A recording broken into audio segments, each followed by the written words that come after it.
Yep, 1, 2, 1, 2, 1, 2. 1, 2, 3, 4, 5, 6, 7, 8, 9, 10, 11, 12, 13, 14, 15.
For the final pre-season friendly ahead of the new Betfred Championship season, a season of great hope, season of great anticipation, and the final finishing touches to the preparation. We will experience here today local West Yorkshire derby, with Wakefield Trinity, the visitors to the Featherstone Rovers. A very good afternoon, George Riley. I said warm welcome. I said warm welcome. Opposite of what it is. Opposite of what it is. It's a bitterly cold afternoon high up on the gantry here at Post Office Road. Anywhere else in the world. We're ready to bring this game to you alongside me, Tom Alderson, today. Good afternoon. Good to see you, Tom.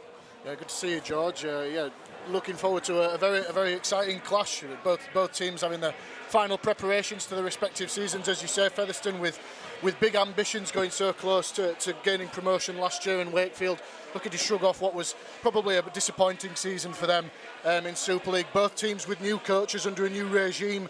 A few new players on either side as well, so certainly looking forward to what should be a really interesting local clash. Featherstone, of course, fresh from that hit up against the Leeds Rhinos last week on Rovers TV, and one change is made to the lineup for that, with Bailey Gill coming in for Ben Helliwell, and Craig Hall will therefore move into the centres. So Bailey Gill will be the fullback today, with Luke Briscoe, Josh Hardcastle, Craig Hall and Gareth Gale.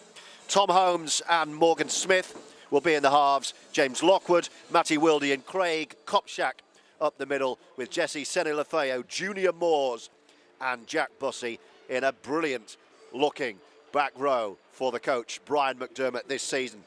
The interchange bench boasts versatility and power, with John Davies, Callum Field, Luke Cooper, Kyle Trout, Louis McConnell, Ben Helliwell and the old head himself, Brett Ferris. Willie Poaching has had to wait a long time to get his day in the spotlight, but here he goes ahead of his first full season in charge of Wakefield Trinity. He has Max Jowett at fullback today, with Tom Lynham, Reece Lynn and Corey Hall, and the England winger Tom Johnson. The halves will be Jacob Miller and the experience of Lee Gaskell. Tenero Arona, with Liam Hood, a new arrival from Lee following their relegation from Super League. and Jai Whitbread in the front row. And then it's Jay Pitts, Kalepi Tanginoa and Jordan Crowther to complete the 13. The bench, David Fafita, Eddie Batty, James Batchelor, Yusuf Aydin, Liam Kay and Matty Ashurst in what should be a really good test, Tom, of where Featherstone are at a week before they need to be right at the game. Yeah, you're absolutely right, and it's the perfect litmus test. I think Featherstone haven't, pulled any punches in their pre-season schedule. Narrowly lost out to a strong Leeds side last week, and now facing, as you've written through the team list there, a very strong Wakefield side as well. So it's certainly going to be, like you say, a litmus test of where they're at. By far and away one of the best outstanding teams in the Championship last year, as I mentioned, went very close to earning their spot in Super League this year, so it'll certainly be something that they're looking to go one better. There's plenty of stars across both sides of the field, and it's certainly going to be a tough test for Brian McDermott's side. It looks already, and we say this even before the season starts, being a very, very competitive top end of the Betfred Championship. The standouts from last year, just whisper it around these parts, Toulouse Olympique will chance their arm with the big boys at the top table in Super League. And Featherstone will just be quietly thinking, this is our time. Lee come down with points of their own to prove. But really, games and fixtures like this, it's almost like an extra game in the full season proper to find out where they are at. Just one last little run through of the set plays we saw when Wakefield were at Leeds on Boxing Day. The Rhinos gave their new halves a little outing, and it's going to take a while for a lot of things to gel, so I'm sure we'll see that here with some of the new boys today. But it should be a very competitive game. We've got top level officiating as well. Rob Hicks was completing his warm-up just before the teams made their way off the field, so this feels like it's going to be a competitive fixture today. Yeah, absolutely, and that's exactly what Brian McDermott and Willie Poaching will be wanting. They'll be wanting a full-blooded affair that's, like you say, almost akin to what they'll both be receiving in the levels of intensity they need to meet for round one of their respective seasons. So, Wakefield and both sides have put out extremely strong sides. Barring Mason Lino, I think, from Wakefield's side is the only notable absentee, and Dane Chisholm on the other side, perhaps missing for Featherstone, and near enough full strength, barring a couple of names. So, both coaches are going to get the chance to get some key minutes into some key players, testing half-back combinations again. Lee Gaskell and Jacob Miller is a new half-back pairing, as is Tom Holmes and Morgan Smith. So, certainly be interesting to see how they go this afternoon. It's only their second hit out for Featherstone, I believe. So, so plenty of talking points. It'll be interesting to see how both teams fare. Willie Poaching out on what looks like quite a heavy pitch actually underneath us on the gantry here at Post Office Road. He and Wakefield ready to go for Rovers' second and final pre-season warm-up. This is the 13th time Rovers have played Wakefield in a pre-season friendly in the Summer Rugby League era. And let's see where we are at. The Rovers side ready to go. And Featherstone in their new alternative strip for this season, which is available for pre-order. The white and sky blue shirts, the white shorts and the blue socks.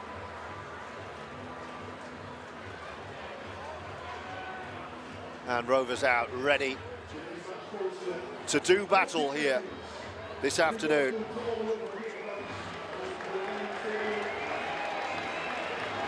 Just looking at this side, George, it's plenty. You go through the team again, just plenty of Super League, ex-Super League experience in this side. They'll fancy their chances this afternoon, and it'll put them, a good performance today, competing against the likes of Wakefield, an established Super League side, will really put them in good confidence heading into round one, I believe. Well, Rob Hicks and his officials are out in their neon pink and black, and here come Wakefield Trinity in their all black with blue and white trim, making their way out of the opposite side, as has become customary during these pandemic times. And the two sides will line up before us underneath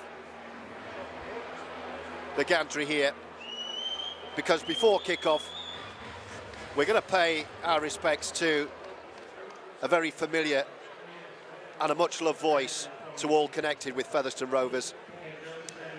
Pete Dutton, the voice of Rovers on Rovers TV in recent years.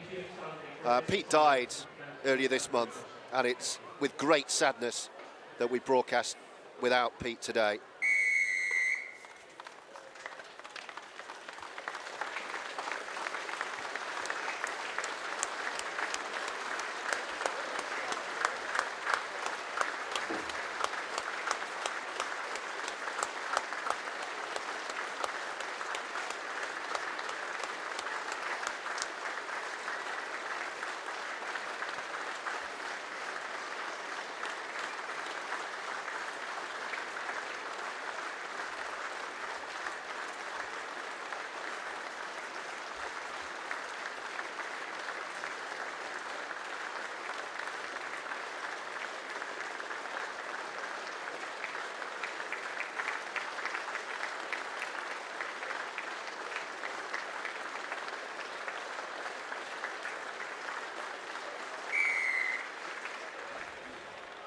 Well, Pete's passion and love for rugby league, for Rovers, and for this Post Office Road gantry leaves a big hole. We will miss you, pitchside Pete. May you rest in peace.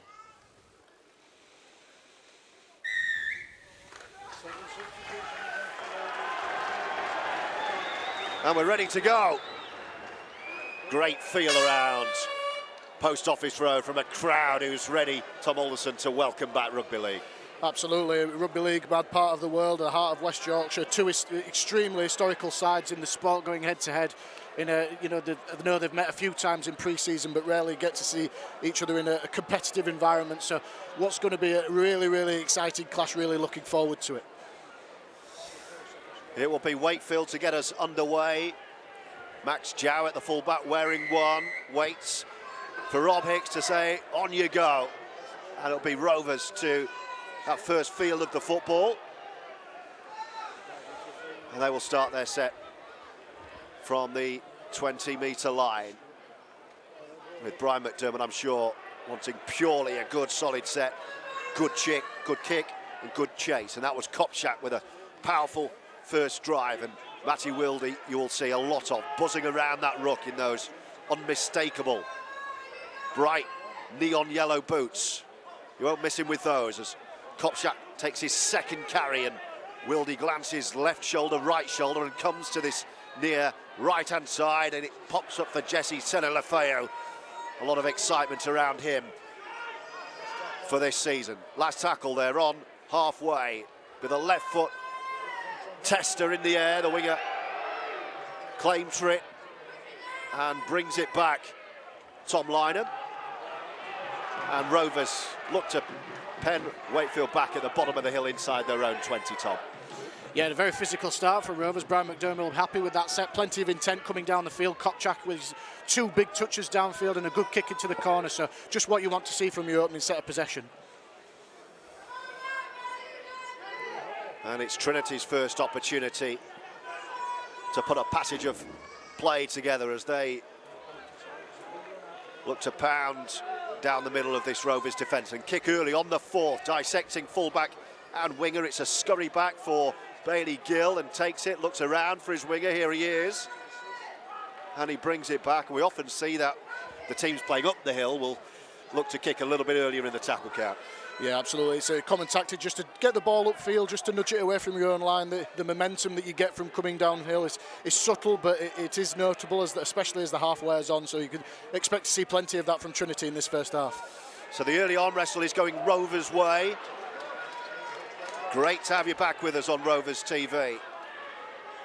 West Yorkshire derby as Featherstone go toe-to-toe with Trinity and attack down that left-hand side. 40 away from the Wakefield line, looking lively early on and pouncing through a gap down the middle. Quick play of the ball. This will be the last tackle though, so they need to find the kick and they're going to run it. Jesse Senelafeo, they're still running it. Little grubber kick through. Can Briscoe get there? Oh, the referee is going to bring it back, take it out off the ball, and it could be a 10-minute breather early on for the Wakefield man, and it is.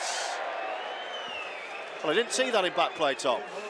No, it was an interesting one. We were obviously watching the play unfold. Featherstone having much of the better of the game so far, having a real good attacking raid down this right edge, but Featherstone man being taken out off the ball. I'm not sure whether it was, it might have been Bailey Gill. It was taken out by Liam Hood, illegally judged so by Robert Hicks, and pretty much a disastrous start for Wakefield, actually, backpedalling since the kick-off and only a minute in and down to 12 men, and Featherstone will have a full set of 6 just outside the Wakefield 20 here. Well, Liam Hood, no sooner had he warmed up and started the game, he's going to have 10 minutes to cool down again.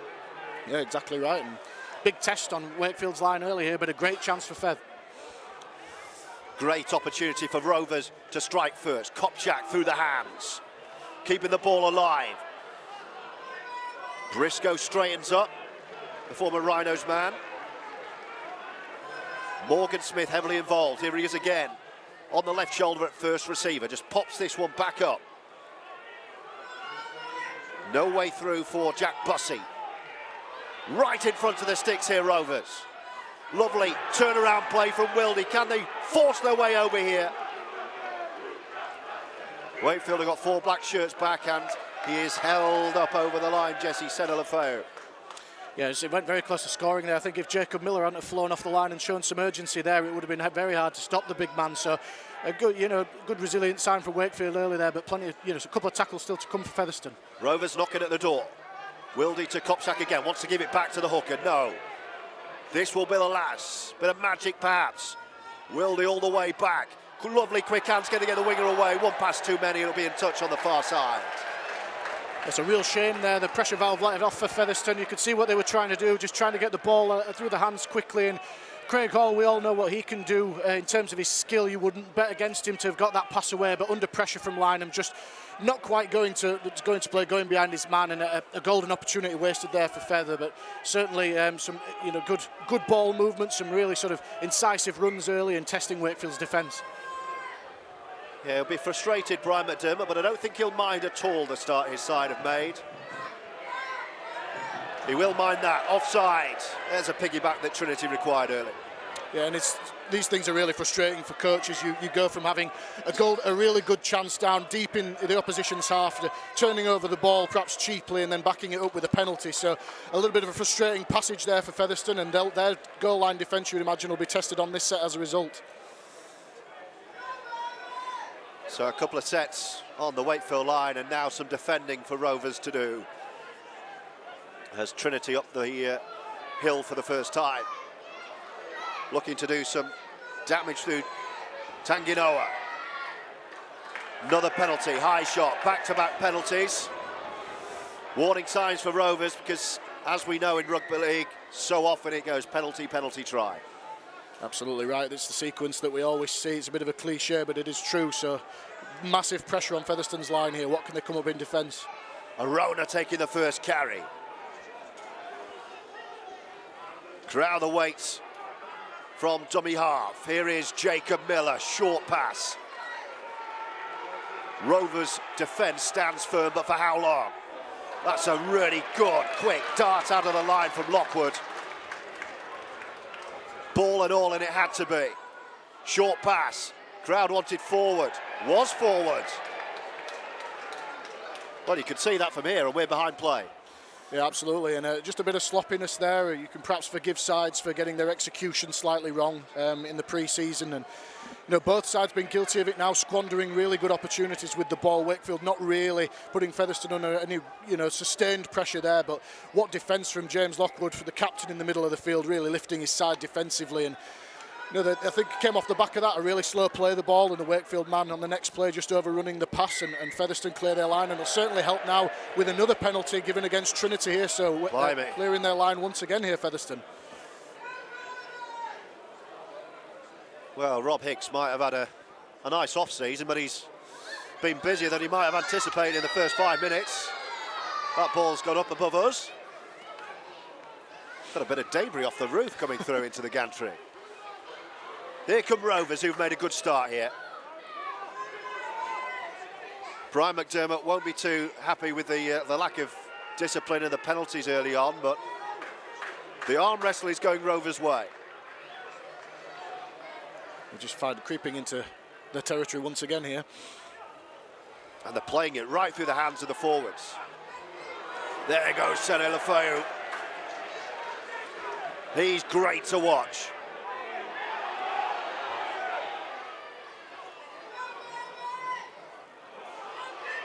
There they go again, right in front of the post. Brilliant field position this. Wildy. Oh, looked to go on his own, Morgan Smith.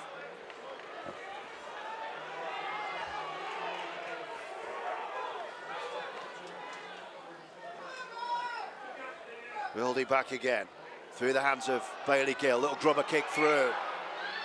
Where's he going to pop up on the far side? Just too much. It was really unfortunate that. I think there was a great bit of heads-up play from Jack Bussey there. The play had probably gone one pass further too wide there. Smith gave it to Holmes. We ended up with Bussey, the loose forward. It was a really deft kick and unlucky not to get a result from that. Ball just ricocheted around a little bit and ended up going dead off a Featherstone man. So Wakefield probably a little bit lucky to get away with that one.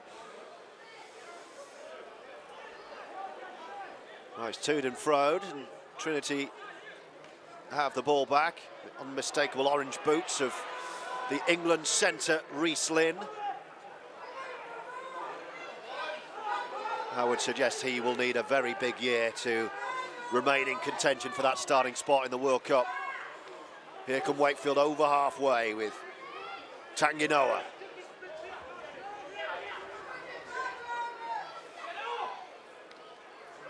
Miller with a short ball. Rovers not buying any of these switch plays.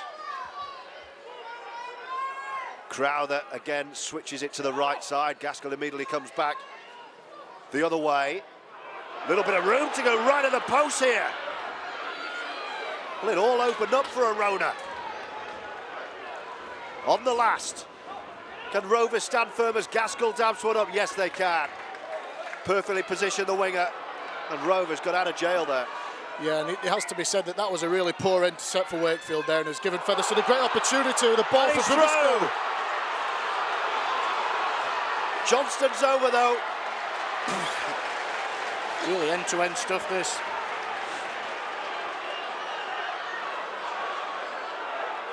Well, Rovers support still in backfield here, so I think they're just going to have to hold up play a little bit. Well, can they go all the way? Wonderful power play, and Rovers strike first. Yeah, fantastic heads-up play from Featherstone there. I was just saying that the end to a really promising set from Wakefield there was undone by a poor kick from Lee Gaskell. But Gareth Gale showed the presence of mind and wasted no time. Straight back to the 20, drew his man, gave it to Briscoe and made a 60-metre break downfield. Great chase back from Johnston, but then Featherstone just got the ball through the hands, and it has to be said, fantastic strength showed from Hardcastle there to take 2 or 3 would-be defenders over the line and give Featherstone the early lead. And I think it's probably a justified lead so early in this game, George. Well, I was looking round thinking he needs some support because they were all jogging up on halfway. And he just backed himself, backed his power and bulldozed over from close range. Terrific finish, Josh Hardcastle. And you have to say, the lead that Rovers deserve. Absolutely, and it's just the sort of play that you want to see. Not resting on the laurels, not patting each other on the back for defending that set. Gale just wanted to get on with it, and Luke Briscoe just put himself in the right place, read the player extremely well, and next thing you know, 30 seconds later, they've gone down the field, touchline to touchline, and take the early lead as Holt accepts the conversion. Yeah, missed conversion, annoyed with himself. It just faded from right to left, but Rovers, a man to the good, remember, with Liam Hood, a very early sin bin, now have a 4-0 lead, and it was a terrific finish from Hardcastle. He had no support, had to do it all on his own, and he said, no bother, that's exactly what I'll do.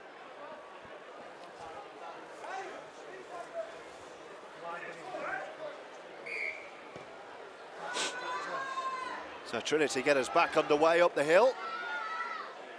Training as they do 4-0. Liam Hood is ready to come back on. He'll try again. Take 2. And Trinity will be back to a full complement of players as Moores looks to stretch his legs over on that left-hand side.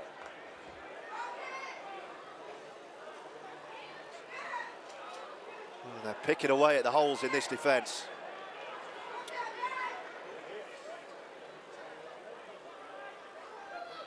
Wildy and Kopczak linking up again, and Rovers having a bit of a joy up front at the moment. Here he is once more. Back they go, and Seni Lafeu with a jinking run. Jacob Miller eventually dumps him on the ground. Last tackle. Wildy and swept through the hands of Morgan Smith. They're going to run it again. Morse, a kick to himself. Is he pulled back? Well, he's knocked on, and he's going to play on here. There was just a little bit of a tug, not enough to bring it back. Well, Featherstone certainly chancing their arm. I mean, it's the second time we've seen a forward getting the ball on the last tackle and deciding to kick themselves, almost coming up with something there, Moores. I mean, he's a huge man. It was a long way to get down for that ball and just not able to get it in, and Wakefield doing just enough to clean it up, but certainly asking plenty of questions with the ball, Featherstone, early in this piece. Yeah, expansive, very watchable rugby league so far from Featherstone Rovers as they lead by 4 points to 0. But here come Trinity. Good quick hands. But forward again. It was a flick ball from Corey Hall to Tom Johnston. And Rob Hicks says, once again, that was forward. And it's those fine margins, really. You could see what Wakefield were trying to do there. The defence has been up and in since the start for Featherstone. You know, Hardcastle, Briscoe, both jamming in there to try and cut off the space. And you could see what Corey Hall was trying to do, but just not quite getting the execution right. And where they are in the field, that could have big repercussions as Featherstone come on the attack again. And they're utilising that left edge with Moores pulling half the Trinity team with him. A little dummy and then back into the pack with Lockwood up the middle. Wildy says, get out of the way, this is mine. He's going to Kopchak first option every time. And then wide to Jesse Senna-Lafay, who bounces off a couple. Then finally grounded in front of the sticks. 30 or so to go with Wildy scampering on his own, looking for Morse, keeping going on his own. That got the crowd going. Couple to spare here for Rovers, leading 4-0 and getting a penalty against them. It's a very interesting call that Matty Wildy did, and sort of made illegal contact there with Lee Gaskell. I think there was a little bit of, it's hard to see from this side of the field, but it certainly seemed to be a bit of play acting. Gaskell didn't need much help getting to the ground, and you often see it now in recent seasons that those penalties can actually go against the attacking side. So another huge let-off for Wakefield there, and Featherstone will be kicking themselves that they've not made more of that opportunity. Just looked like he was wrestling him out of the way, pushing him out of the way, and as you say, he allowed Rob Hicks the opportunity to make a decision that he was happy to make. So Trinity off the hook here. It's been disjointed, and probably the busiest man out there at the moment has been the man in the middle, Rob Hicks. I'm sure both head coaches, two guys who know each other very well, of course, from their time at Leeds, Brian McDermott and Willie Poetry, will be looking to stamp this ill discipline out ahead of the new season, which is, what, 3 weeks away for Willie, and a shade over a week away for Brian Mack. But it's Rovers with the lead. Live on Rovers TV, a quarter of an hour or so in. George Riley and Tom Alderson with you today.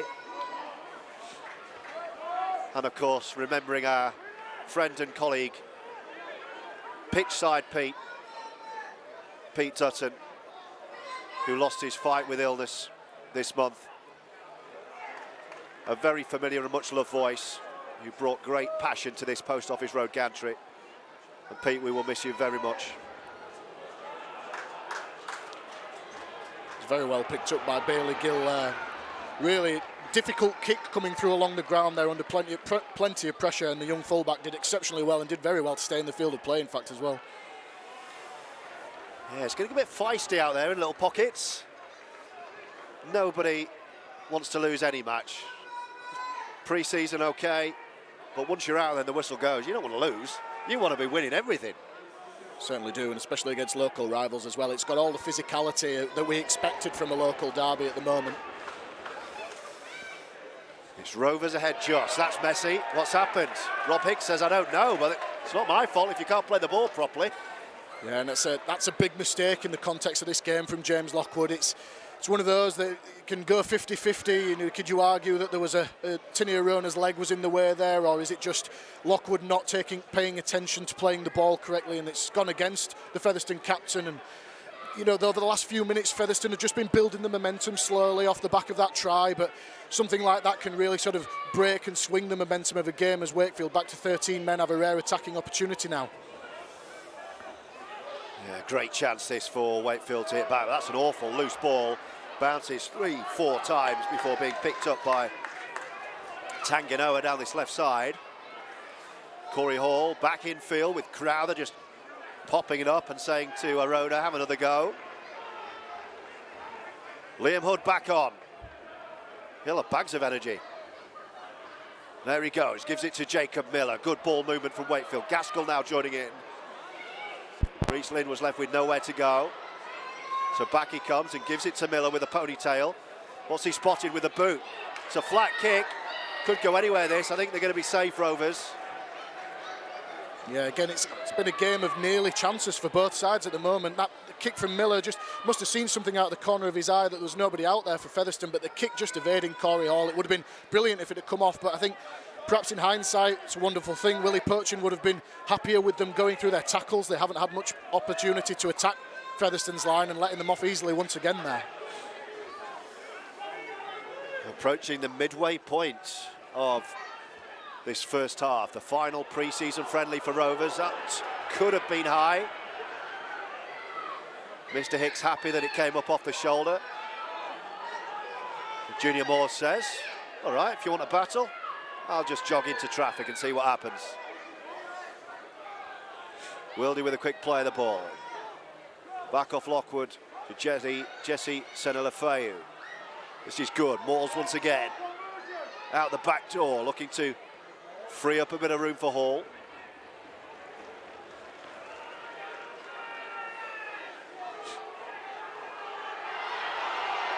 Very painfully slow play of the ball. Kopczak eventually, the two prop forwards linking up. Kopczak and Lockwood. Last tackle Rovers. Off the left boot from Tom Holmes. Where's that going? That's knocked on by Wakefield in an offside position as well. Well, that was basic. Awful error from Wakefield. Yeah, and it was a good kick in the end, actually, from Tom Holmes. He put it in the right place so that Lynham had to take a run up at it, and he was under plenty of pressure. And as you say, he should have done a better job there, really, to bring that in. He's a big, tall winger, but coming up with the mistake there, and yet another opportunity on the Featherstone line. Brian McDermott will be desperate for them to make this advantage count as they find them once again camped on Wakefield's try line with a full set of tackles to come. Great opportunity for Rovers to double their lead. Here's the danger man so far, Senelafeu. Wildy waits. Straight down the middle they go, with Lockwood to the line. Senelafeu waits right, they go left, and it's slipped out the back from Holmes and picked up by Wakefield, and another chance goes begging, and it could get worse with Reece Lynn looking to get Trinity away and feeding Bay and feeding Briscoe, and Rovers are going to have to race back here. Can Lynham get away? That's an exceptional chase from James Hardcastle, that. Fantastic, but the danger not over yet. Yeah, Lynham maybe a few years ago might have been away there, but they are going to get away. There's a massive hole for Hall, and Johnston in the corner. And Trinity strike through their England winger, and Tom Johnson levels it up at 4 apiece. Yeah, and Featherstone this time coming undone and being made to pay for their poor execution. They're down at the other end of the field just moments ago. The pass just going behind Tom Holmes, and Reece Lynn, it has to be said, did extremely well to pick that up, evaded a few tacklers, gave it to Lynham. As you said, George, a few years ago we would have backed Lynham to score that all day long, but Hardcastle showed great endurance to get across the field and bring him down. But Featherstone in the end just running out of numbers. The ball coming out to Corey Hall, who had a huge gap to give it to. All he had to do was just draw and pass to Johnston, and Johnson will finish those 10 times out of 10. So against the run of play perhaps, but Featherstone once again will be kicking themselves that they let an opportunity go astray, but this time made to pay by Trinity as they level up the scores. Yeah, twice they've been knocking on the Trinity door on the line with a full set of 6 to play with, and twice their own errors have led them back up the hill, and this time Trinity did make them pay. Tom Johnson doesn't turn down a walk-in. Perhaps some early concerns over the fitness levels with such gaping holes from right to left as they scramble back. Either way, plenty to ponder for Brian McDermott, the head coach. And Trinity with a touchline kick to take the lead. Looks like a good strike of the ball from here from Max Jowan, and it is. So Rovers, for all their early enterprise, find themselves behind on Rovers TV. It's Featherstone 4, Wakefield Trinity 6. And I think there's certainly been plenty of positives so far from this game. Featherstone playing with plenty of energy, tenacity in the middle. I think they've had the best part of the physicality of this match, but just lacking a little bit of polish, which you do see from teams, especially this early in the season. But there's just a couple of breakdowns in communication, letting Wakefield off the hook, and Wakefield that time be good enough to capitalise at the other end of the field. So Featherstone will be looking to put those wrongs right as the half continues. Oh, that'll do. The try scorer knocks on into touch. That'll certainly help, George. Tom Johnson still mentally going over that finish in the corner. He clocked off. Now, what a response this would be from Rovers. This is a chance to work on the training drills. Couldn't have picked a better starting position as Moores sets it up. Wilde's got Kopczak, feeds the big fella. To bounce off two, can he get the ball down? Kopczak's over, and the try is awarded. What a response from Rovers. The big fella, Craig Kopczak, has been doing that all his career. And he's done it again to put Rovers back ahead. Yeah, and I'd say that Kopczak's been close to one of the best players on the field so far. Huge energy levels, plenty of carries through the middle of the field, and really made his presence known with and without the ball, and capitalising there on an opportunity given to them against the run of play. Johnson with a poor error, but that was just fantastic determination and strength from Kopczak, who, as you say, has been around a long time and just burrowed his way through defenders. He took 3 or 4 over the line there, and Wakefield won't be happy that he managed to get the ball down, but Brian McDermott will be extremely pleased with the tenacity he showed and just the desire to get over the line. Wanted it more than his defenders, and just like that, Featherstone are back in front. I mean, it looks like, unfortunately, it looks to have taken a little bit of a knock here. I don't know whether he's getting his knee treated. We'll be hoping that the Featherstone fans will certainly be hoping it's nothing too serious, because he's been, as I said, one of Featherstone's best so far today, and getting the just rewards for his efforts in the middle. Holder doesn't miss those from bang in front. And Featherstone have a 10 points to 6 lead. An immediate response. Conceding the try from Tom Johnston, the try scorer, made a mess of the restart. And Rovers it looks going like over, and I think Kopczak's coming off, isn't he? Yeah, the physio's just signalled to the sideline he's no good. It looks like a knee problem, I think. I mean, must have been the twisting and turning. He was in plenty of traffic and basically did it all on his own for that try, but getting up really gingerly, and he doesn't look terribly good coming to the sideline here.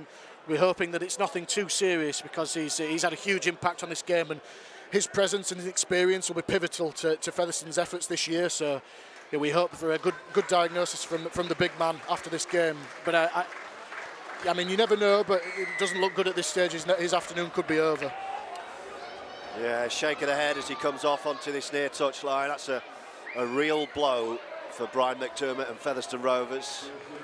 A week before the start of the Betfred Championship, their talisman, Craig Kopczak, has limped off the field in the act of scoring that try. I'm sure he'll want to come back on and try and carry on, but it's pre-season. You've got to get your head right. And we'll give you any updates we can get on that, of course. Back on the field, Rovers have possession and they have the lead. 2 tries to 1, 10-6, and with a tackle count now wiped clean by the referee, Rob Hicks. Almost crossing, with James Lockwood just got himself out of the way. And then Wilt carry it up this time. On halfway with Wilde. Senilafeu was right. They go to the left-hand side and pick up Moores again.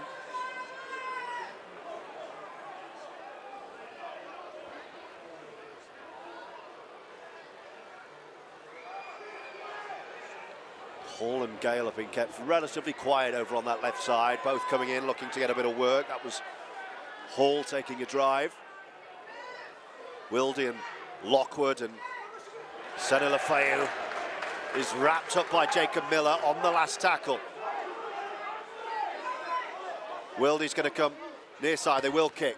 Drills it off the back of Hall, wasn't played out, he turned its back, it goes into touch, and that'll be Trinity ball. Yeah, and Featherstone won't mind that, I don't think, just getting the ball down to the right end of the field. Wakefield will have a controlled restart here. They'll have a chance to set their line and put some pressure on Wakefield with their defence. It's coming out of their own 20, and yeah, not a bad set after points, really. Tom Lynham.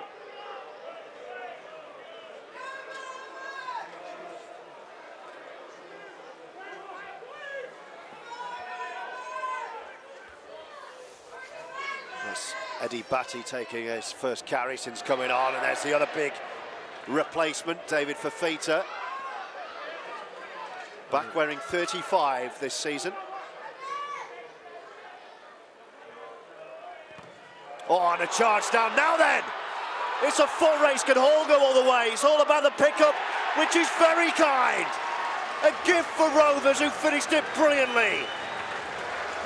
And it's Hall to strike try number 3. Yeah, fantastic play there from Craig Hall. Comes from the pressure and the energy that Featherstone have been defending with. We've said it from the outset, they've showed probably better energy levels, I'd say, than Wakefield so far, and Wakefield just meandering to a kick there. Gaskell under all sorts of pressure, didn't get it how he wanted it. Craig Hall charges it down. The bounce had to be kind, but Craig Hall always seems to get himself in the right spot at the right time to pick up those opportunities.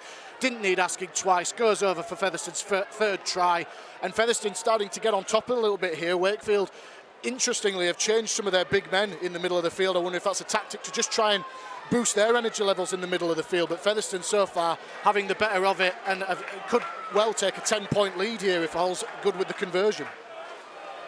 Yeah, they just switched their twin towers, hadn't they, Trinity, and here they are back behind the post again. Featherstone are making a couple of changes. I think I just saw Callum Field coming on, and Hall swipes the right boot. And it is a 10-point lead at 16-6. I think this is probably a fair reflection of how the game's gone so far, George. Featherstone have squandered a few opportunities, as we've mentioned there, and have probably contributed to Wakefield's only score of the game. But I think we've had, over 20 minutes of this game gone so far. I'd say Featherstone have been notably the better side, and hopefully they can keep this intensity up throughout the 80 minutes. But it'll be interesting to see. But certainly very impressive so far from the home side. Well, Craig Hall remains a points machine for Rovers. 2 out of 3 with a boot so far this afternoon. The 1 try to add to the try he scored here against Leeds last week. Kicked 3 or 4 last week as well. So a purple patch for Rovers. And can they keep their tails up, Featherstone? Still plenty of time before the break. 9 minutes or so as they pound up the middle again. Another big handoff from Senna Lefeu. He's been a real handful so far. Really dangerous every time he touches the ball.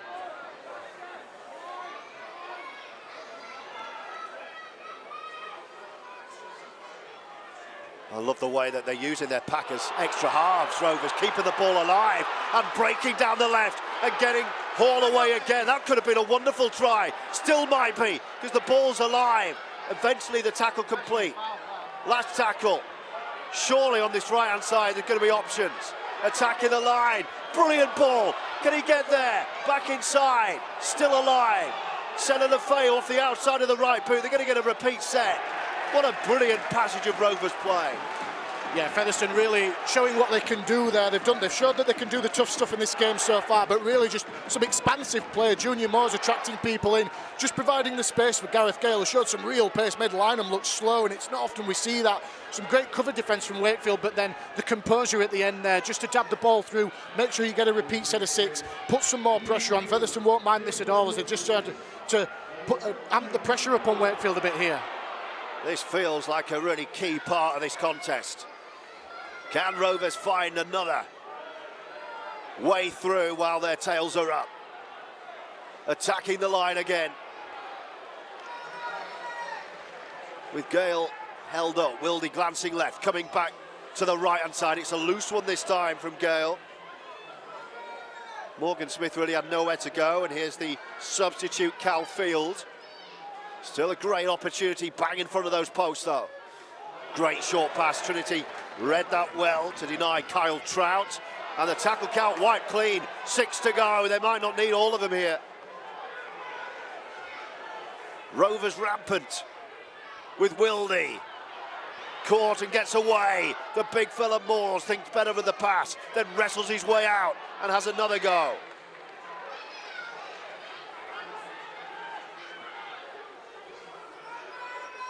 Hall fizzes the ball back. It's another loose one, picked up on the second bounce this time. Well, it was a little bit disjointed, I'm afraid, that from Rovers. Messy end to a messy set. Yeah, absolutely. Very untidy there. Just sort of losing the way a little bit on that set. Couple of passes behind the line, and then Hardcastle just losing the ball in possession there. So a bit of a disappointing end to what could have been, you know, a real chance to extend their lead. But Featherstone certainly on top. Will be looking to attack with their defence here. Wakefield have really struggled to get out of their own half in the last 5-10 minutes or so. Yeah, we quite often see teams struggle up the hill here at Post Office Road, treading water in their deep end. And that's credit to the intensity to which Rovers have attacked this first half, I would suggest. Eddie Batty takes a big shot, a couple of them. Hood, Fafita. Going nowhere though, Wakefield. Left to right, then a bit backwards. It's just giving the ball to big Dave Fafita at the moment. And the tackle complete on the last, they're still in their own half. So Miller puts a spiralling bomb. Great read, great take from Bailey Gill. Very, very confident at the back. Another change, Brett Ferris coming on for Jesse Senilefeu. I think I can see John Davis coming on as well.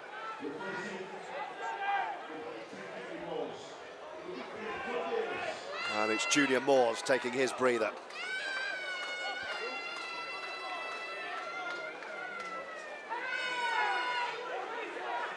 Featherstone playing far more direct than Wakefield so far, and it's paying dividends again here. He's had a good game, hasn't he? Matty Wildy buzzing around from dummy half. Really pacey play the walls. Here he goes. The Bulldog, John Davis. Last tackle, Tom Holmes waits. And then finds Morgan Smith to go high with the right boot. Johnston has claimed this early and taken it early, and then skips away from the chase. And still he goes. Eventually the cavalry arrives. It was a good chase there. The kick probably didn't put as much pressure on Johnston as they wanted, but they led it with a really good chase there. And like I've said before, Featherstone at the moment just beating Wakefield for enthusiasm and energy, and Wakefield need to start sort of changing up what they're doing a little bit here and start punching through the middle, and that certainly won't help as Featherstone's defence forcing another error, George. Well, that was awful from Wakefield. It was take your pick. It was a forward pass and a knock on and a misread. A little bit disjointed. Okay, they're not as far in, not as deep into their pre-season. Super League still got another 3-week race, but I don't think Willie Poaching will be best pleased about what he's seeing out there at the moment. No, and some of the players just don't look fit to me. No, it's a difficult one. They've really lost their way in the last sort of 5 or 10 minutes. They're not really making any sort of effort to punch through the middle here, and it's really playing into Featherstone's hands, and they'll be looking to go on the attack here and really hit home this advantage before half-time. Dominant first 40 from Brian McDermott's men. Can they strike again? That was borderline forward. Referee Hicks says that was flat. And the ball's come out anyway, has it? Yeah, I believe so. I think it'll be turnover Trinity ball. Yeah, Bussy that time just putting the ball down, I believe. As you said, it was a flat pass at best there, I think, but the big fellow who's been very busy in the middle of the field, to be honest, just turning the ball over there, and Wakefield given a free get out of jail card to get up this end of the field, but not finding it easy so far in this first half. No, there's plenty for Brian McDermott and his coaching staff to work on here, but they're very much in the ascendancy as Miller dances away. What Rovers don't want is to allow Trinity a way back in before the hooter. Eddie Batty drops the ball. Well, there's a play to sum up the first half from Wakefield. Yeah, absolutely. You get one bit of good play there, a nice offload out of the tackle from Lynham, and they pinched 10-15 metres through the middle of the field, and then on the next play, Eddie Batty just not looking after the ball again. There's a good front-up tackle there from Wildy, just nudging the ball free. And well, in fact, he's given Wakefield the possession, actually, so he must have ruled that Wildy actually knocked on, so a bit unfortunate there, and perhaps a touch of luck there for Wakefield. Yeah, interesting call that one for Feater. Doesn't hang around to discuss it. He's knocked the ball on. Oh, penalty Wakefield. Well, for Feater wanted to get on with it. Well, he's a very, very assured, confident match official, is Rob Hicks. If he sees something, he's got no question about giving the decision. He doesn't care what anyone else thinks. No, and very good official. Wakefield just getting perhaps the rub of the green in the last few seconds here and really putting Featherstone under some pressure now. So a big set of defence coming up for the home side. It absolutely is. What are we on? Minute or so before the hooter. A chance that Wakefield arguably don't deserve to go and run in another one. They have to find resolution at the back here as Batty offload goes by. Picked up by Jowett. Still dancing towards the line, nowhere to go. Hall waits. The centre goes into dummy half and comes back to Batty again, who's almost playing as an extra half-back. Then they will straighten up and drive towards the line. Miller. Nice flat ball for Miller, it's come back, it's still going. Hall will run it in and score. And Wakefield have found a way through. And Featherstone have only got themselves to blame, because Wakefield have a second before the break. Yeah, and it's a vital try in the context of this game, really. A couple of seconds out, you'd say, from half-time, and Featherstone just leaking that try off the back of a couple of 50-50 decisions that went against them. There was the knock-on in the middle of the field and then a potential one from David Fafita given as a penalty. Wakefield weren't complaining, just getting the ball through the hands. I'd actually thought they'd done a terrific job to close that down there. Ashurst hitting the line. Hardcastle came with a great tackle around the legs, but Ashurst just flinging the ball out the back without looking, found its way into the hands of Corey Hall, who just had enough room to get over in the corner. And a frustrating end to the half there for Featherstone of what's been a really dominant first half. But if Jowett can knock this one over, Wakefield will only be 4 points adrift. And you know, that Featherstone could have perhaps had a couple more scores on the board if they'd have been better with their execution, but that's been the same for both sides. But that's a crucial try, and one that has, you'd have to say, has come against the run of play in the last couple of minutes. Yeah, I think Wakefield will be very, very pleased with the scoreline, if not the performance, first 40. To be as out of sorts as they have been, and to be so tight on the scoreboard despite it. 16-10 could get even better for Trinity. He nailed his first one from here. That looks a lovely strike as well. 2 out of 2 from the touchline. Brilliant from Jowett. And right on half-time, it's a 4-point game at 16-12. And Rovers will probably rightly argue, Tom, that they should be a lot healthier on the scoreboard than that. Yeah, I'd say so. They've certainly had the better of the first half. I certainly think Brian McDermott will be happy with large elements of his team's performance. Certainly we've mentioned through the course of the first half the energy, the tenacity they've played with.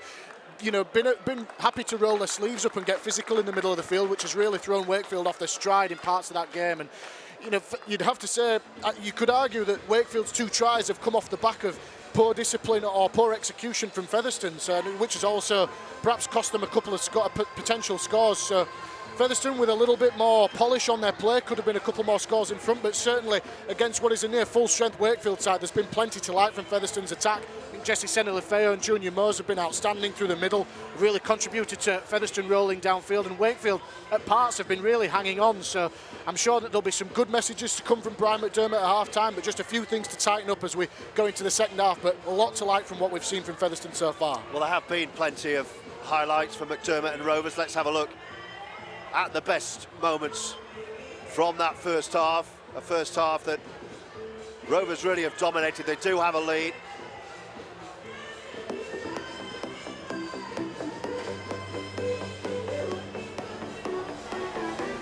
That was the sin binning in back play that we both missed when we were following the ball. Rob Hicks had no questions at all about sending Liam Hood to the sin bin. That was very, very early on in the game. And we see the tenacity in the Rovers defensive line.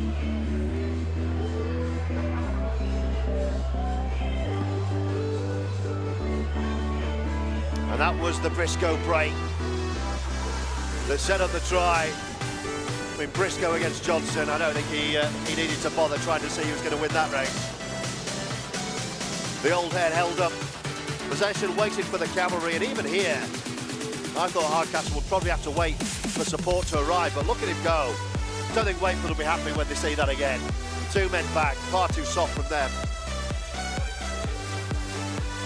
And then that was the Tom lineup break that looked like he was running through treacle. He's looked a little short of fitness for me, lineup first half.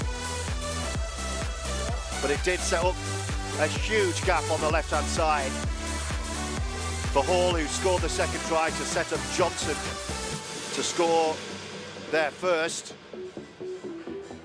And that was 1 try apiece, but the response was fantastic. That was the play of the game, really. Set play. The big fella, Craig Kopchap, running the line. Unfortunately picked up what looked like a knee injury in that, so we'll check on him. And then straight off the back of that, the charge down from Hall. Got a lovely little bounce, didn't he? Just to pick that up. And running Rovers third, and at this point, Rovers were rampant, and they really should have put the foot down. Again, they linked up and found a break down that far side. This time the scrambling defence denied Hall, although it kept going. It was almost a terrific score in the corner. But then right before the break, Wakefield found the way through. It was on the last tackle as well, and that will frustrate Brian McDermott. Good finish in the end, in the corner for Hall. So it's game on at half-time, 16 points to 12 in this final pre-season fixture for Featherstone Rovers. A fierce local derby and nothing in it. Don't go anywhere. The second half is on the way, with Rovers leading Wakefield by 16 points to 12.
Well, I'm sure these half-times are getting shorter. No real complaints though. We've all got a nice Sunday evening to enjoy, haven't we? Wakefield are out. Willie Poaching and his staff making their way beneath us. Good guy, Willie. Got a lot of time for him. Great to see him get his chance in a big job at a big club. But at the moment, they're second best, Wakefield, today, because it's Rovers who hold sway. They would argue, and I'm sure anyone else tuning in to us on Rovers TV will probably agree, Rovers could and should be further clear. 16-12 is no lead at all. 3 tries to 2. But on the balance of play, the extra intensity and hunger that I would say that Rovers have produced against their Super League opponents today, they'll be disappointed it's as close as it is, certainly coming out to play up the hill second half here at Post Office Road. And Rovers making Wakefield wait.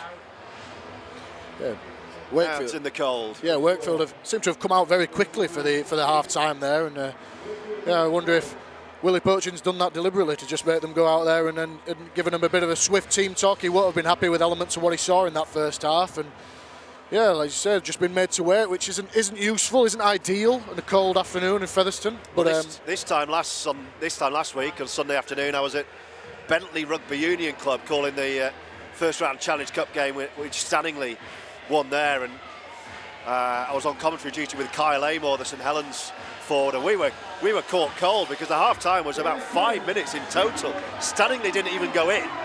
They just had the Phil Brown sit down on the pitch at half time and then lined up ready to go. The home side came back out, and ultimately we were waiting for the official. I think it was Caitlin Beavers, the Leeds Rhinos in England international, who was on duty with her touch judges, and they were almost saying, we want the full half time even if you don't. Eventually they came out and we got going again, but it was about an 8 minute or so half time, I think. Yeah, here are Rovers anyway. Just a noticed here on, as you can see lining up, Liam Kay seems to be lining up in the middle of the field. I believe that Johnston and Lynham are still on the field. Usually Liam Kay a winger, so be interesting to see what role he's playing now. I know he came on late in the first half, but yeah, it'd be interesting to see what kind of role he plays and it might give us an insight into what role he might play for Wakefield this year. But if Featherstone back out on the field, coming up the hill this time, so brings its own set of challenges. So we'll see what kind of a start the home side can make and see whether they can add to their lead. Liam Kay, a guy, of course, the Featherstone head coach Brian McDermott will know well from their time at Toronto. We're back underway with Wakefield having first feel of the football down the hill. I'll tell you a little secret that Brian McDermott probably won't want me to tell you. I was here last week during the week. I just popped in for a coffee here at Featherstone, and Brian McDermott was in with his coaching staff working on some plays and looking big hit Davis, looking at some plays, and I said, Brian, you need to get some new clothes. And he looked, and he was wearing his Toronto Wolfpack tracksuit, and he didn't even realise he was wearing it for a Rovers training session. Well, there you go. I noticed he's got the new gear today, thankfully. So I think I saw him decked out in the Featherstone gear on the sideline before the game. Last tackle on halfway. Miller with the metallic blue boots gives it a bit of air. Another inch perfect take from Bailey Gill, who's not put a foot wrong at fullback. And Rovers for the first time get a full set of 6. Attacking right to left as we look out from the gantry. One of the best vantage points I've had commentating in all my years of rugby league, this gantry at Featherstone. It feels like you're on the pitch. Yeah, it's not bad at all. Fantastic. I need to invest in a heater, I think, this season, though. Davis gets a high one. Rob Hicks says, actually, that's all right, so Wildy just plays the ball. And Tom Holmes looking to offload. Last tackle, Wildy points where he's going to throw the ball, and that's where it goes, and Hall just passes it on, eventually goes high off the right boot of Morgan Smith. Johnston juggles it a little bit of a bobble. Sporting kind of 80s rock hairdo at the moment, Tom Johnson.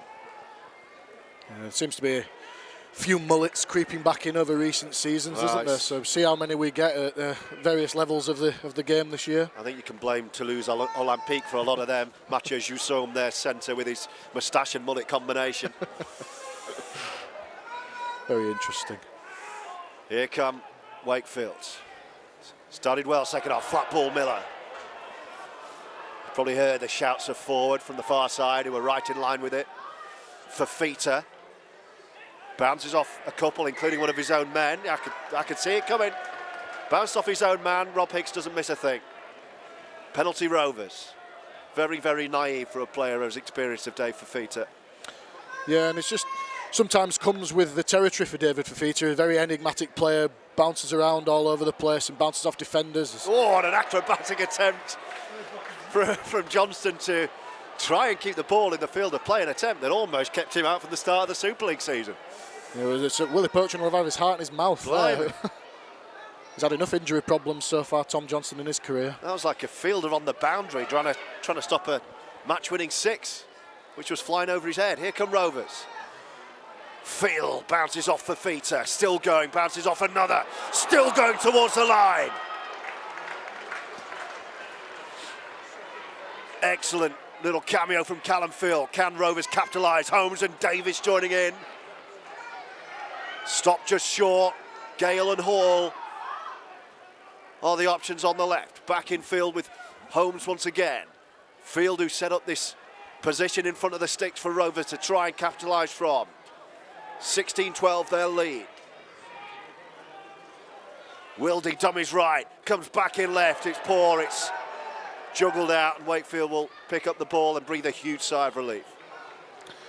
Yeah, and just letting them off the hook again, as we saw a couple of times in the first half. Callum Field, on the previous possession that he had the ball, really robust run through the middle of the field. Looked like he was going to go close to scoring, but just getting his timing slightly wrong there. It was a very difficult pass to take flat across the posts and just letting Wakefield off there. Well, the referee with more work to do here, and Rovers will be penalised. Was that for lifting a bumper horizontal there? It was a little bit, it was an awkward looking tackle. That's what he's indicated, Rob Hicks. It was Corey Hall who came in off his left flank.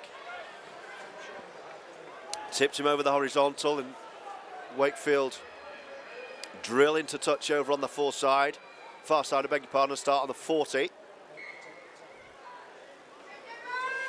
Just joining us, 3 tries to 2 in Rovers' favour.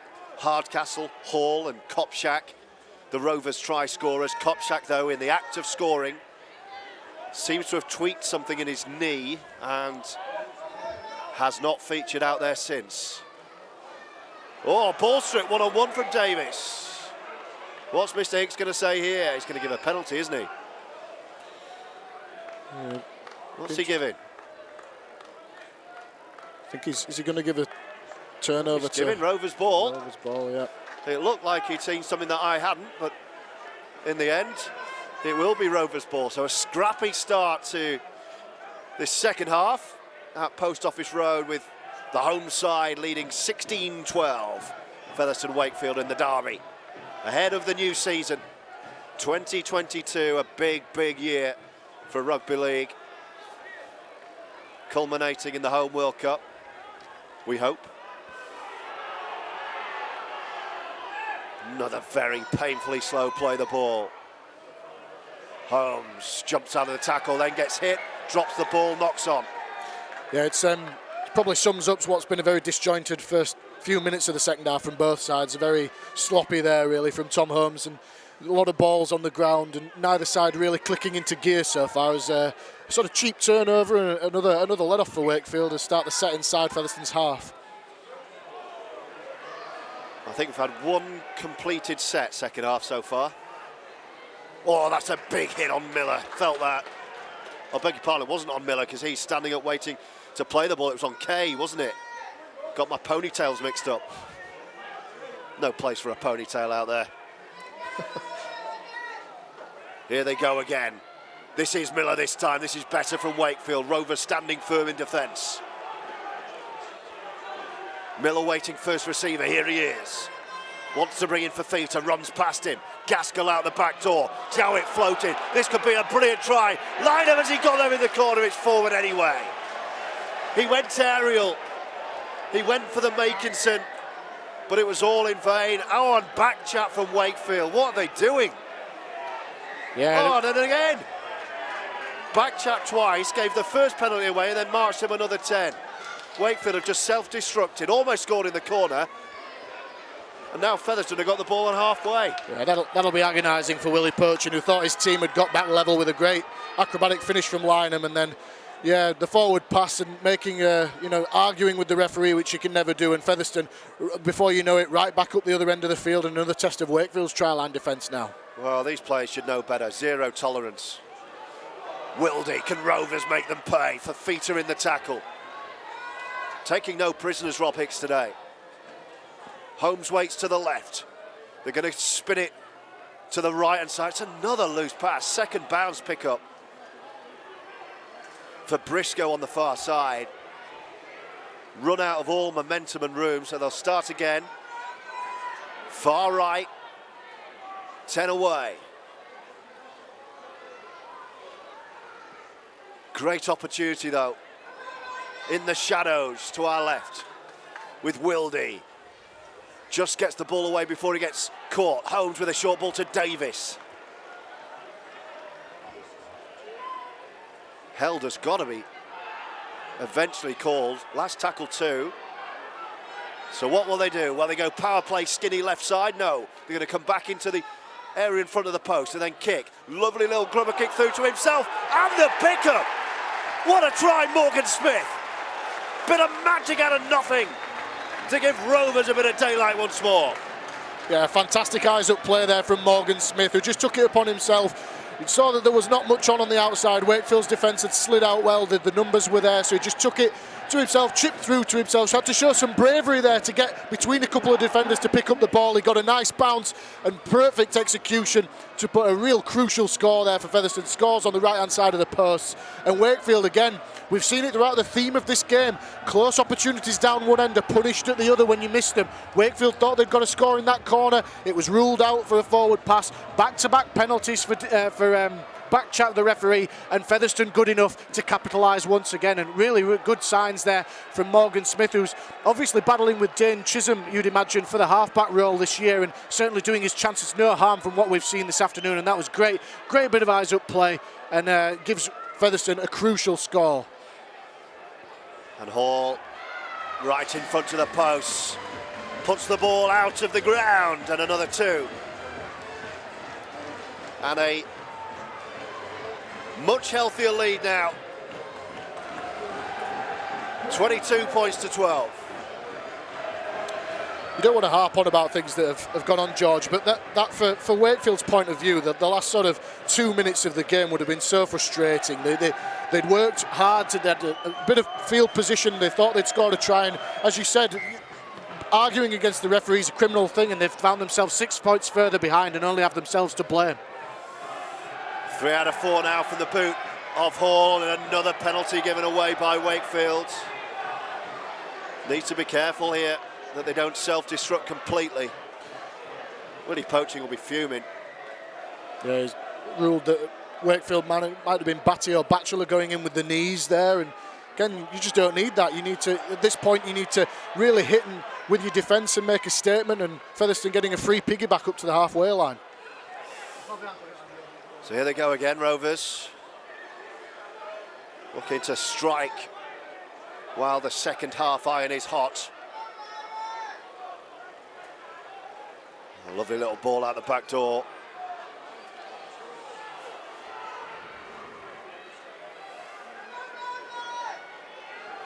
The alternative kits being worn by Rovers today.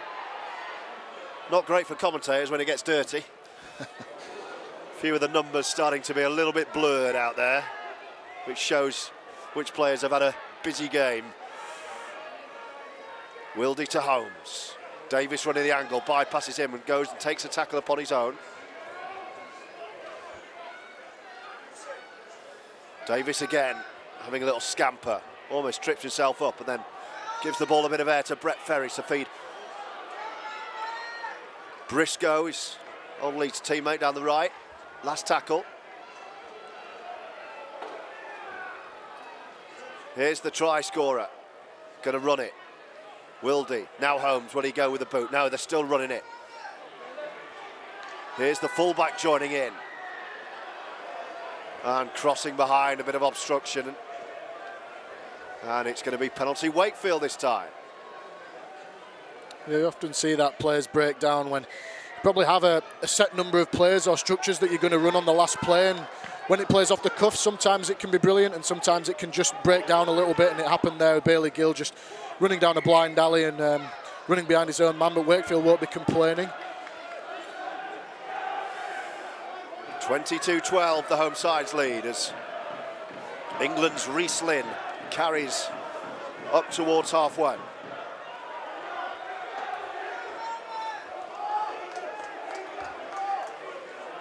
That was Jay Pitts. And now big day for Feita. Pushing 4 or 5 Rovers jerseys out of his path. Miller seeing a lot of the ball, as you would expect. That was a bit of a lazy one from Brett Ferris. Good field position, good opportunity for Miller. Oh, he tried to spin out of the tackle from Davis. Good tackle, that. Really good tackle. Crucial tackle. Last tackle, Gaskell. Gaskell towards the line, and it's a lovely delayed ball from Gaskell, and Wakefield do score to the left of the sticks. That was all made by that delayed slow ball from Lee Gaskell, and Wakefield have one back. Yeah, and Wakefield doing just enough to get over there as James Batchelor, I believe, has scored that try, just reaching out under a pile of 3 or 4 Rovers jerseys. And Featherstone defended well up to that point in that set.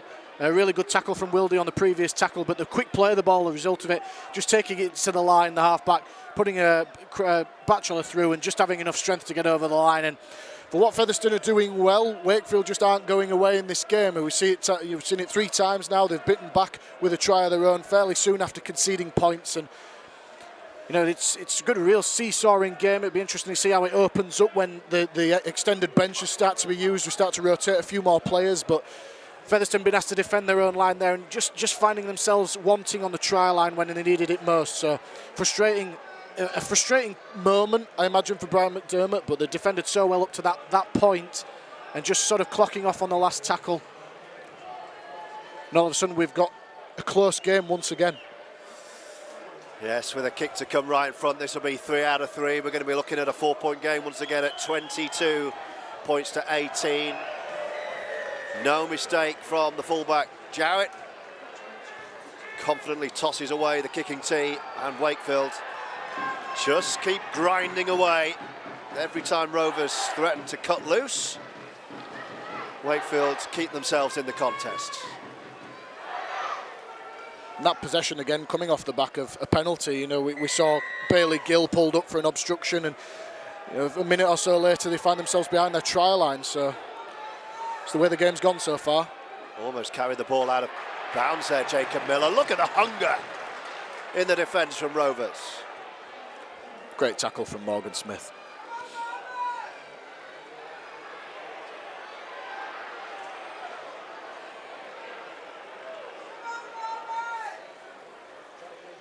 Approaching the midway point of this second half. And it's as you were, really. 4 points was the half-time Rovers lead. 4 points is the lead with 56 minutes on the clock.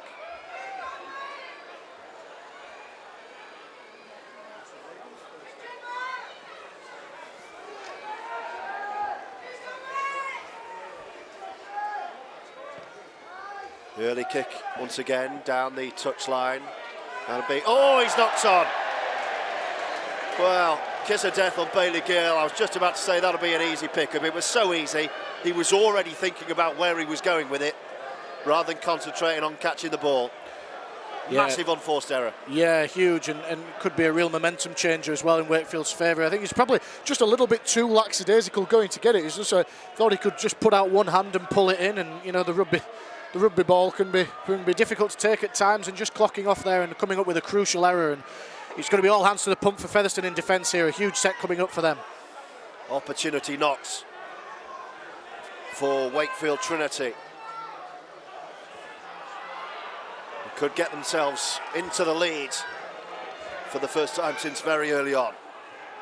Kay to Gaskell, then it's Miller. Gives the ball a lot of air over to the left-hand side. Great scrambling, sliding defence from Featherstone Rovers. Miller hangs back. Here goes the big fella. Still going, big David Fafita. Eventually halted by Moors and Field. Drilled from Kay to Miller. And they're still going here with Matty Ashurst. Halted on the ground in front of the sticks on the very last play. Gaskell, will he look for a repeat set? Offload back to Gaskell on the ground. And that will be a turnover. Yeah, really, again, you can see what Wakefield are trying to do. They've put a lot of traffic down the right edge so far in this second half and just trying to get Reece Lynn poked his nose through the line, but great tackle from the Featherstone man, bringing him down, and the correct decision that he was held there. He got the ball out, but no doubt that he'd been held before. And great try-line defence from Featherstone. You know, it's never easy defending sets of 6 on your line coming downhill, but... Not the area of the pitch where you would normally want to offload. I think Rovers have got away with that in front of their own sticks. Yeah, I'm not sure we'll see many attempted offloads from Gareth Gale again for the rest of this game, certainly in this area of the field anyway. Let's hope not. Rovers under a bit of pressure here. They have the lead at 22-18, but you can sense that Wakefield fancy this now.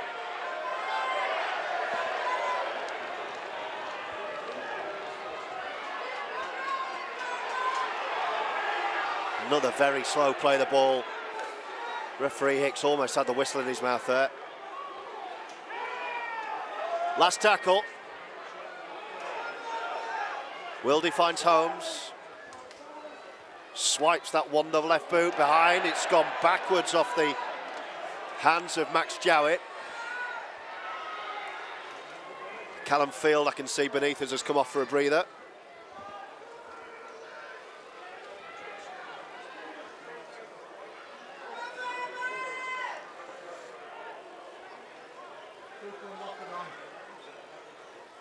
Lockwood's on, Cooper on the field of play as well. One-handed pickup from Liam Kay. Looking to catch Rovers square, but there was no gap. Miller tries exactly the same thing. And then runs behind the Rovers line, gets in the way of his own man again. Referee happy with that one. Last tackle with Gaskell. Drilling for the corner this time. It's turned Gale around and he just has to fall to ground right in his own corner here. Might even be forced further back.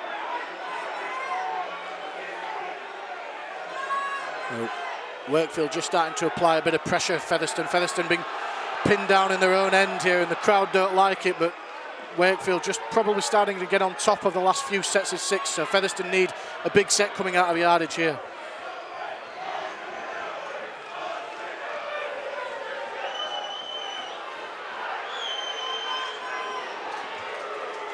It's a terrific run from Lockwood there. Just what they needed to come away from their own try line.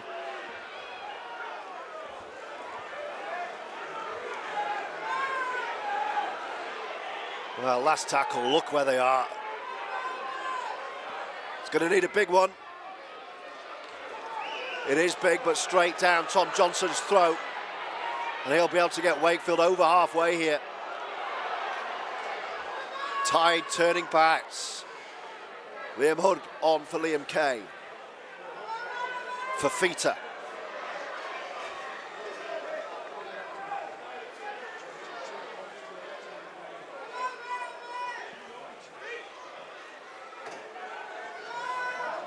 Now it's Rovers just hanging on a little bit.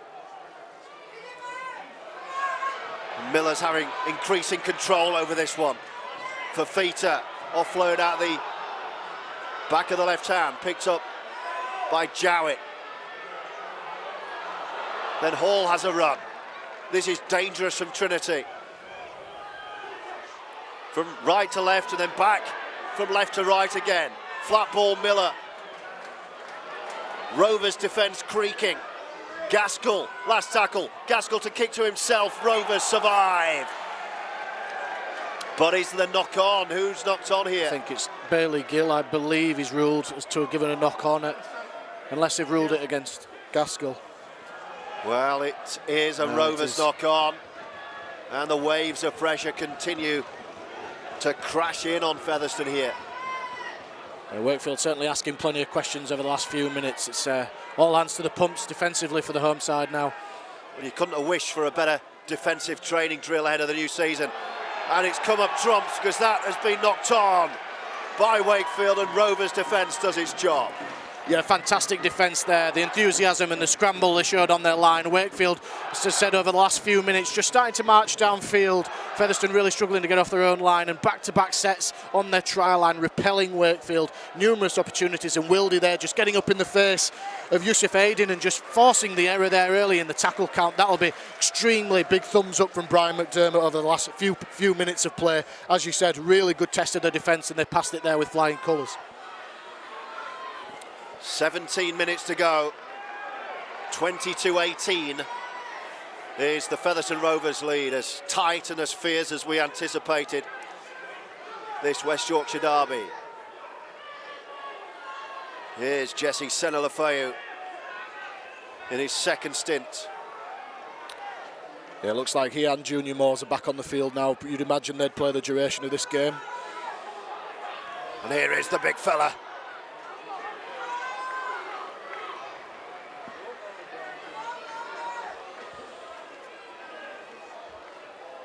Last tackle, it'll need a good kick here. Gives it a good old whack, does Morgan Smith. Where's the bounce going when he gambled on that? It was a good gamble in the end.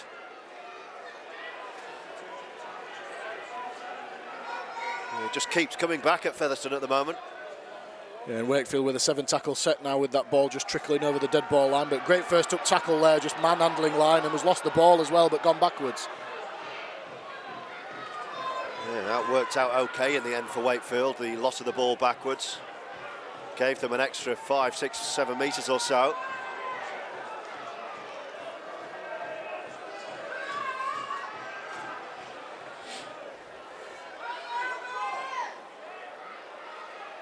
That's Corey Hall wearing 30, driving up the middle, the left winger.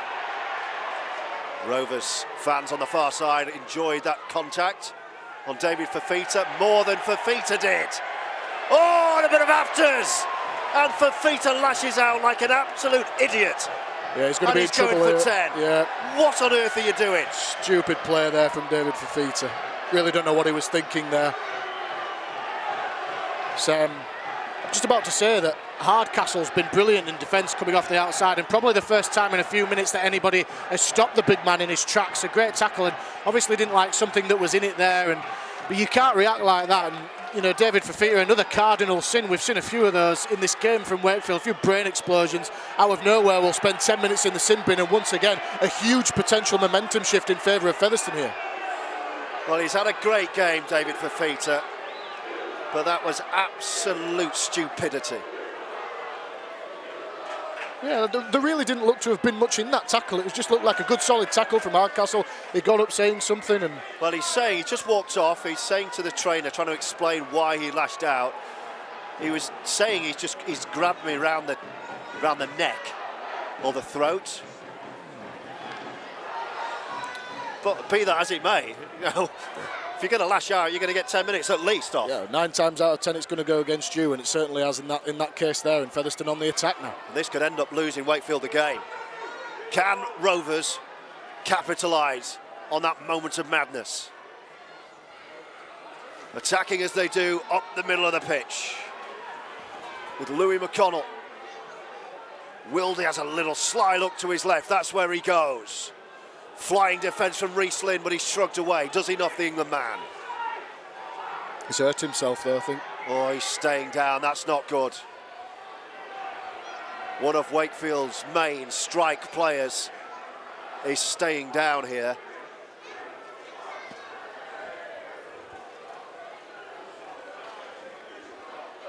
And play has been paused. Yeah, concerns for Wakefield there, but just this is a crucial point in the game, as you mentioned there, George. Wakefield getting The brain explosion from David Fafita has really given Featherstone a chance to turn the momentum back in their favour. The last 10-15 minutes or so, it's been all Wakefield down this end of the field. Featherstone have done a great job defensively to hold them at bay, but now a rare attacking opportunity. Really need to make the most of this. If not points, we need to start applying the pressure, a repeat set, make Wakefield do some defending at their end, because it's been all at the other end so far in this second half, or certainly recently in this game. Well, with 13 minutes to go, there's only 4 points in it, but this feels like it could be a game breaker if Rovers can find a way through. Trinity a man down in their defensive line. Holmes with a short ball. They're trying to barge their way over. Well, not a bad place to turn the ball over. Yeah, it looks like they're going to let Reece Lynn try and walk it off. He seems to still be on the field, not moving around all that freely behind the post, but stays on the field. And you're absolutely right. Just if you're going to turn the ball over anywhere, you want it a metre off your opposition's try line, and Featherstone will try and ramp up their defence in this set now. And another offload in the tackle. Keeping the ball alive with Johnston. It's a great tackle again there. Smothering defence on Johnston. Some more afters over there. The touch judges getting involved. Not sure there was a lot in that, but it's a penalty. Rob Hicks comes over and gives the penalty Wakefield's way. So that will help.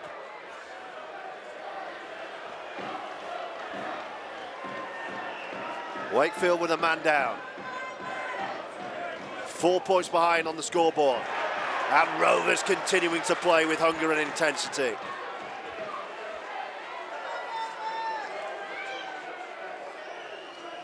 And this will please Brian McDermott ahead of his first season in charge. Gaskell. Here's Lynn. Looks okay. He wouldn't be carrying into traffic like that if he wasn't. Gaskell with a short one. Crowd wanted forward. Miller. They're sweeping to the left with Jowett joining in. The fullback. No way through the Rovers back line. Last tackle. They're going to try and run the power play skinny side. Not the cleverest when you're a man down. Miller thinks better of it and puts a spiralling kick over to look for Liner, who knocks on over the line. Yeah, Wakefield almost manufacturing something out of nothing there. I'm not sure what they were thinking on that far side. There was absolutely no room for Liam Hood. It just ran down a blind alley, and Miller taking the odds to it across field, and Lynham almost coming up with the ball. But once again, Wakefield here just can't sustain any momentum, and just giving away another penalty. Featherstone won't be complaining whatsoever as another free out from their end of the field, and look to go on the attack once again here. Into the last 10 minutes on Rovers TV. And it's fair if we have a 22-18 lead over the old enemy Wakefield. Looking to finish the job. Moores up the middle. Lockwood, who's had a big game. Davis has lifted the side off the bench as he always does. The big contacts coming thick and fast.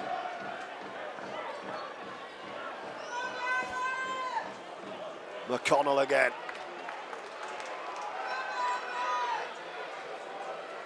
Davis taking over from dummy half. Switch of direction from the fullback Gill. Davis again. This looks good for Rovers. Can they get over? Desperation at the back from Wakefield. 1 to go. Davis perhaps now for Gale, for Hall. Hall towards the line. Can he get the ball down? He's over the line. He's going to be held up. Great scrambling defence from the visitors. Yeah, he thought he was going to go all the way there, Craig Hall. Just as a way of having defenders stand off him and create space for himself. He's so elusive and almost getting to the line, but Wakefield doing just enough. Interestingly, I think the last few minutes Craig Hall's gone to full-back, and Bailey Gill's just come back onto the field for Morgan Smith. I'm not sure whether they're trying him in the halves for the remainder of this game. I'm not 100% sure, but Craig Hall certainly finding himself at full-back for the rest of this one. Wakefield spread the ball wide here. Yeah, looks good. Trying to free up Johnston as much as possible and as early as possible to try and give him an opportunity to use that pace. This is much better from Wakefield. That's a bouncing, horrible ball for Lynham to Lynn. Oh, he's giving it forward to Lynn. That was a really... That play just got worse as it went on, really, from Wakefield. They were lucky not to get pulled up for a forward pass on that previous one, and I'm not sure how Lynham's managed to throw the ball forward there, retreating against his own line. But again, harassing defence from Featherstone. It's been the same that we've seen from the opening kick-off, and just the edges getting up in his face, haven't given him any space, and earning the possession back for their team in a really good field position now. You sense a Featherstone score now would kill the game and give them a deserved victory. Wakefield are going to be tiring. A man down for the second time with Fafita in the bin after Hutt's early submitting too. Rovers sense blood here. It's Davis. Ugly looking ball picked up by Gill. Could be 2-on-1 on the far side. Good sliding defence, Trinity. And they're in touch. It got even better for them. Well, fair play to the visitors who are really having a go here. Yeah, and the game over the last sort of 5 or 10 minutes or so become a real arm wrestle. Neither side really creating too much. Just Featherstone just trying to get the ball at the other end of the field and make Wakefield do some tackling. But Wakefield have grown into this game physically in the second half and just doing enough to bundle them into touch there for a turnover. But once again, Wakefield coming out from deeper their own end, and this is exactly where Featherstone want to keep them here. 73.5 gone, so they'll have Fafita back in a couple of minutes. And they're hanging in there. Game remains in the balance with Miller almost through.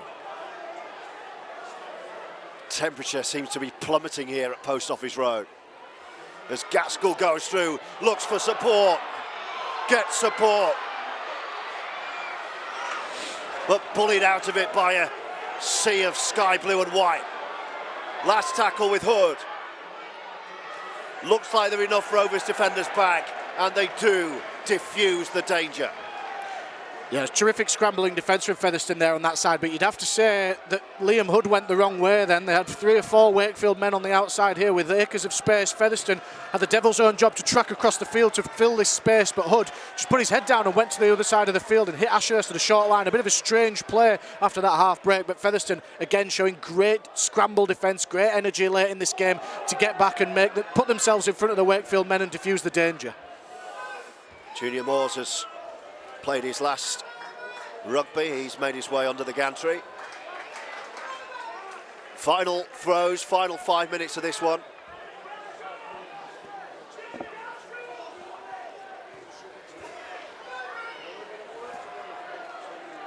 That was a bit of a nuisance bounce. Johnson had to wait, and the Rovers chase gets there.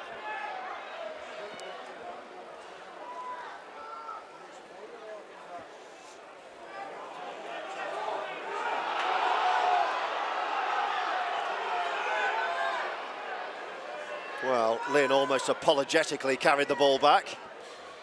And we'll all try again there. Tom Lynham's been looking to offload the ball more often than not. Some have been great and some have really sent Wakefield going backwards this afternoon. Have Trinity got anything left in the tank?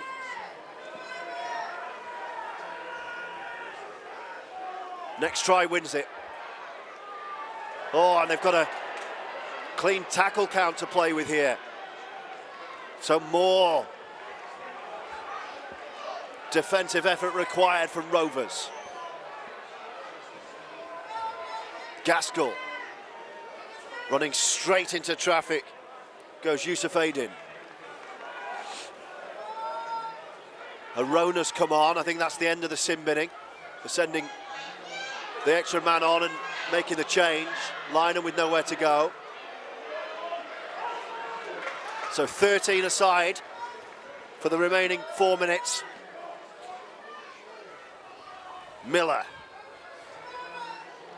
That's Arona, who's come on at the end of the sin binning. Hood. Miller. The game's on the line here. Last tackle. Can Rovers keep Trinity out?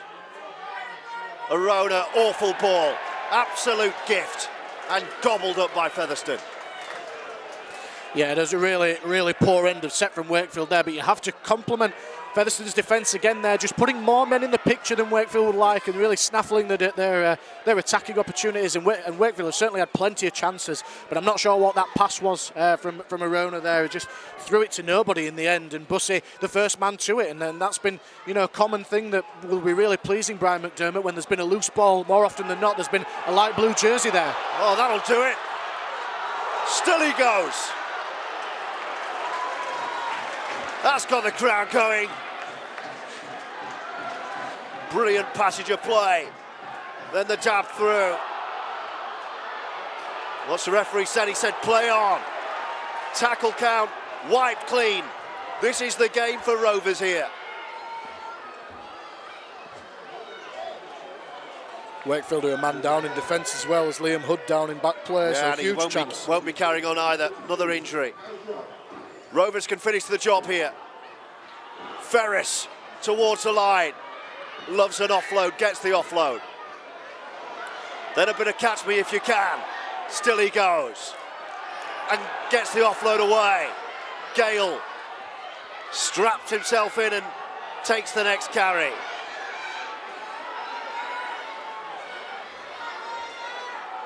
The fans want another score to finish this one. Right at the post. Millimetres short.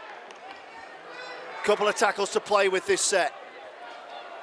Davis just gets the ball away, but a loose one picked up brilliantly by Gill one-handed. Dumped on his backside in the last play of the set. Davis kicking to no one really, but it's a good kick, it's a well-weighted kick, and it forces a drop out, and that will probably enough to win the game. Yeah, fantastic play there from John Davis, filling in a hooker there late in the game, and nothing on there in the last tackle, so just dabbed it through the line, perfectly weighted, and Max Jarrett had absolutely nowhere to go. Davis was first there as well, with a trio of Rovers defenders, and they've earned themselves this win, if it is to be a win, through just hard work and enthusiasm from minute 1 to 80. Wakefield have had plenty of chances in this second half, but Featherstone have turned them away time and time again, and now that repeat set, time really running out for Wakefield now. They need something special on this play to get the ball back, as Davis is actually receiving a little bit of attention, slow to get up. Yeah, they'll have to go short, try and get the ball back and hope for the best here. There it is. Has it gone the 10? Just. Rovers have got it anyway. Brilliant pick-up there, brilliant pick-up. So Rovers are going to win this one, but can they finish with a flourish? This man will want to. Jesse Senna-Lefeu. Davis at dummy half once more. It's a poor one, and Wakefield will get the ball back here. One last chance perhaps. Have they knocked on? Yes, they have. What was the first knock on?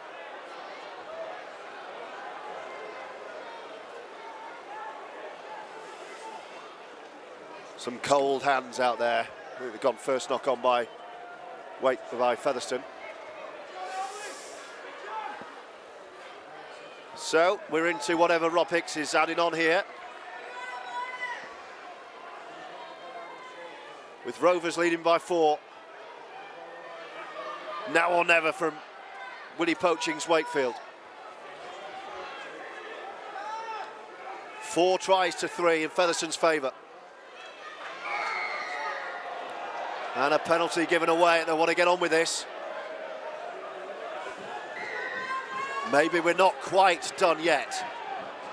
Oh, Gaskell in his haste to get the ball into touch has sacrificed about 10 metres there. Yeah, the one last throw of the dice here. This is a huge set coming up for Featherstone here. I don't know how many tackles Wakefield are going to get. Well, I'm sure that they've asked Rob Hicks, oh, there's time for one more sin binning here. So Jesse Senna-Lefeu's afternoon's done.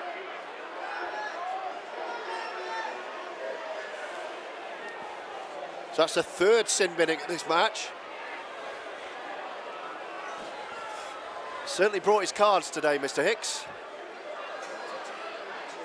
Last chance, Wakefield. Sonny Lefeo in no hurry to get off the field at this stage, is he? And Liam Kay would have used that stoppage, I'm sure, to ask Rob Hicks how long remains. Is there enough time for Wakefield to find a winner? That should be taken early. It was the last play. The hooter sounds. Gale runs it back, and Rovers win. Perfect way for Brian McDermott's side to finish their preparations for an eagerly anticipated Betfred Championship season. They have beaten the old enemy in a tightly fought game by 22 points to 18.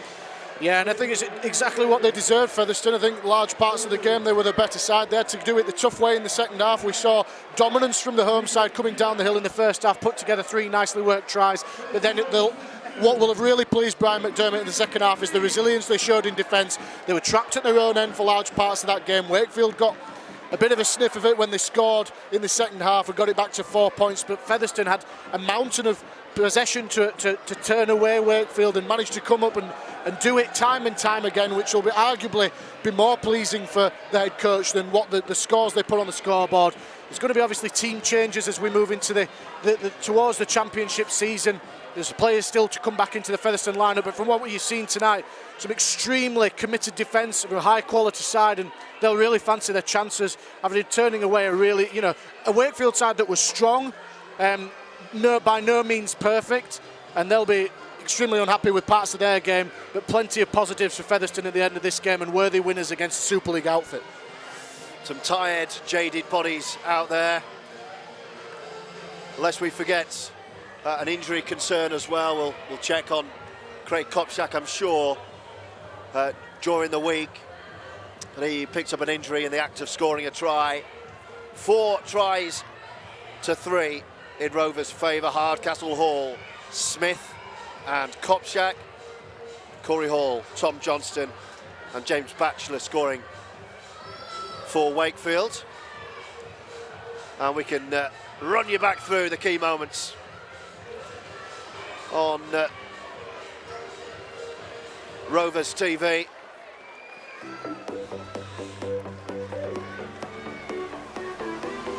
Well, that was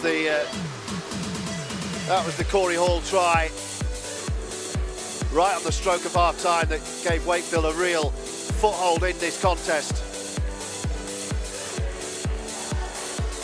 That was Lynham going aerial, claiming as though he'd scored, but it was never really on.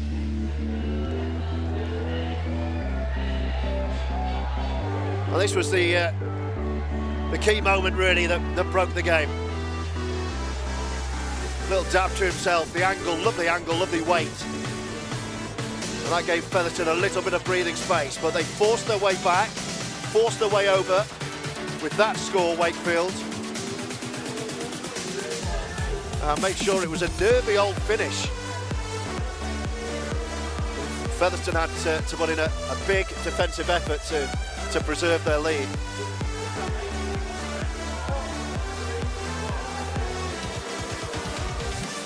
That was a great passage of play. Hardcastle shrugging off all comers. Count them. Count the black shirts around him. Big stint from him today.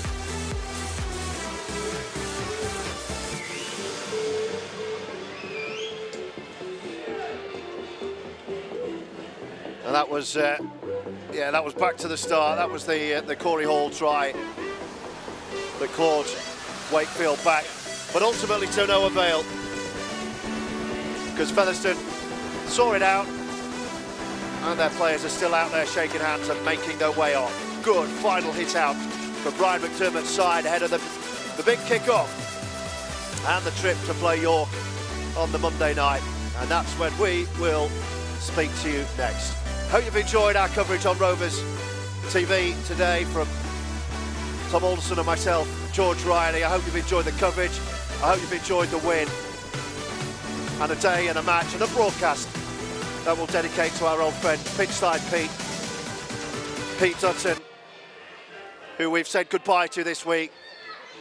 Pete, from me, I say thank you for your friendship and your heart and your humour and your passion for both Rugby League, Featherstone Rovers and this microphone that I will now take on.